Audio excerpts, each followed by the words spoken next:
उड़ंता थालियारे रात्रि जापन स्वीडेन रे मिलुछि एभली नियारा अनुभूति। उत्तर स्वीडेन रो निघंच जंगल रे आर्टिक सर्कल ठारू मात्र कई मीटर दूर रे विभिन्न विषय वस्तु आधारित ट्री हाउस बा वृक्ष गृह देखिबाकू मिले। सेगुड़िक अभिनव रहणी अभिज्ञता खोजुथिबा यात्री मानक पई उद्दिष्ट।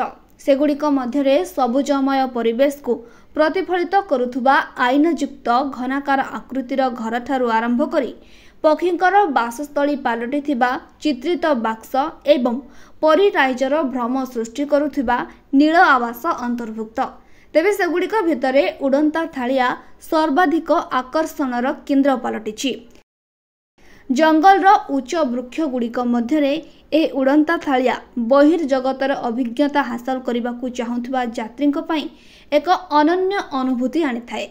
सदा जेपरी यह जेकोसी मुहूर्त आकाश आड़कू उठी जाई सुदूर छाया पथ को फेरी जिबार धारणा अतिथि मानकू दे पारुछि। स्थपति बर्टिल हास्ट्रम को द्वारा ए उड़ंता थालियार स्वरूप प्रस्तुत करा जायछि। एहार भितरटी अंतरिक्ष परी अत्यंत मनोरम।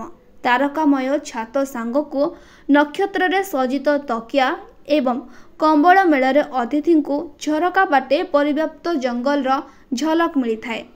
स्वीडेन रो ल्यूली विमान बंदर रु मात्र घंटाकर रास्ता दूरत्व रे यह अवस्थित। एही उड़ंता थालिया रे 5 जन अतिथि पई रहणी सुविधा रही। उभय पारिवारिक भ्रमण और एकाकी भ्रमणकारी समेत विशेषकर महाकाश अभियान रे रुचि रखुवा व्यक्तित्वों पई यह आमोददायक।